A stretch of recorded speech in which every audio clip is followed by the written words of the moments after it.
नमस्कार विद्यार्थी मित्रांनो, सर्वांचं स्वागत आहे वायबीडी अकॅडमी या मराठी एज्युकेशनल युट्यूब चॅनलवरती. विद्यार्थी मित्रांनो, कालपासून तुम्ही एक पोस्ट व्हायरल होत असलेले टेलिग्राम ग्रुपवरती बघितलेले असेल. महाराष्ट्र राज्य प्रदूषण नियंत्रण महामंडळामार्फत 385 जागांसाठी पदभरती केली जाणार आहे. या सरसेवी मार्फत ही परीक्षा TCS घेणार आहे, MPSC घेणार आहे किंवा IBPS घेणार आहे.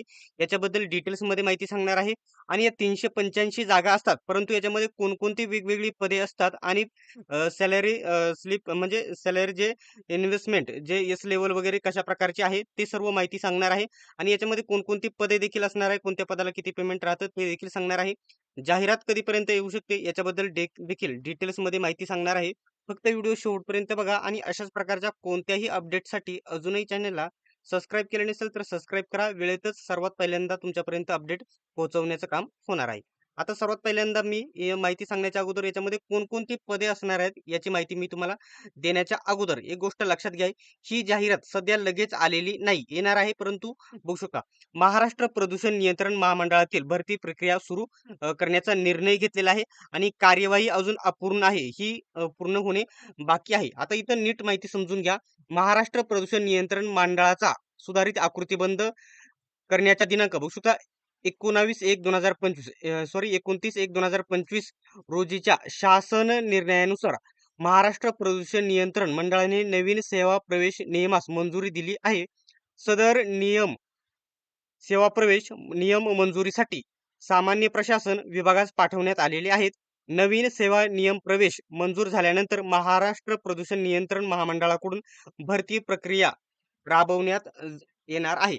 परंतु ती सध्या कार्यवाही अपूर्ण आहे. ही कार्यवाही करण्यासाठी ही जी अपडेट घेतलेली आहे आपण, ऑल एक्झाम अपडेट या टेलिग्राम ग्रुपवाल्यांनी ही अपडेट दिलेली आहे. आज त्याच्यावरती ट्विटर वार आहे, मेल मोहीम सुद्धा आहे. त्याच्यामुळे टेलिग्राम ग्रुप जॉईन करा आणि जाहिरात येण्यासाठी जास्तीत जास्त मेल करा आणि जास्तीत जास्त ट्विट करा. या टेलिग्राम ग्रुपची लिंक मी तुम्हाला डिस्क्रिप्शन मध्ये दिलेली आहे. सर्व माहिती तिथे तुम्हाला उपलब्ध होऊन जाईल.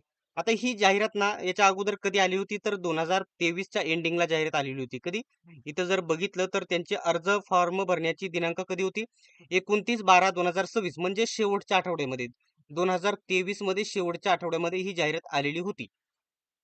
तर याची अर्ज प्रक्रिया तेव्हा सुरू झालेली होती आणि आता पुन्हा 2026 मध्ये ही जाहिरात येणार आहे. याच्यामध्ये आता टोटल त्यावेळेस कमी पदे होती, 70-80 ही एवढी पदे होती, 40-50 पदे होती.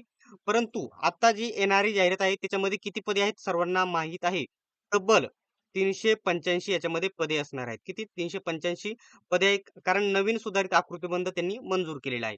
ठीक आहे. आता याच्यामध्ये कोणतं पद असतं? प्रादेशिक अधिकारी मोठं पद आहे. हे गट ब चं पद असणार आहे. त्याच्यानंतर गट म्हणजे अ चं किंवा ब चं असणार आहे. वरिष्ठ वैज्ञानिक अधिकारी हे देखील मोठं पद असणार आहे. त्याच्यानंतर इथून खाली बघू शकता वैज्ञानिक अधिकारी, त्याच्यानंतर कनिष्ठ वैज्ञानिक अधिकारी, प्रमुख लेखापाल, विधी सहाय्यक आणि कनिष्ठ लघुलेखक. आता कनिष्ठ लघुलेखक हे देखील महत्वाचं पद असणार आहे. कनिष्ठ वैज्ञानिक सहाय्यक, वरिष्ठ लिपिकच्या एकदम सर्वात जास्त जागा यावेळेस असलेल्या तुम्हाला बघायला भेटेल. त्याच्यानंतर प्रयोगशाळा सहाय्यकच्या देखील चांगल्या जागा असतील आणि कनिष्ठ लिपिकच्या देखील चांगल्या प्रमाणामध्ये जागा आलेल्या बघायला भेटणार आहेत. अशा प्रकारची लवकरच 385 जागांसाठी ही जाहिरात प्रसिद्ध केली जाणार आहे. आणि याच्यासाठी सर्वांना मेल मोहीम आपण जी टेलिग्राम ग्रुपवाल्यांनी राबवलेली आहे, त्यांच्या टेलिग्राम ग्रुपची लिंक मी तुम्हाला डिस्क्रिप्शन मध्ये देत आहे. जास्तीत जास्त विद्यार्थ्यांनी मेल करायचे आहेत आणि ट्विट करायचं आहे, जेणेकरून जाहिरात लवकरात लवकर प्रसिद्ध होईल. ठीक आहे. तर अशा प्रकारची अपडेट होती. तुम्हाला आजची अपडेट कशी वाटली कमेंट बॉक्समध्ये सांगा. आणि विद्यार्थ्यांचा दुसरा देखील प्रश्न आहे की जाहिरात कधी येईल? तर जाहिरात येण्यासाठी नक्कीच उशीर होईल. जुलै नंतर जाहिरात येईल. तरी देखील आपण सर्वांनी प्रयत्न करणे गरजेचे आहे.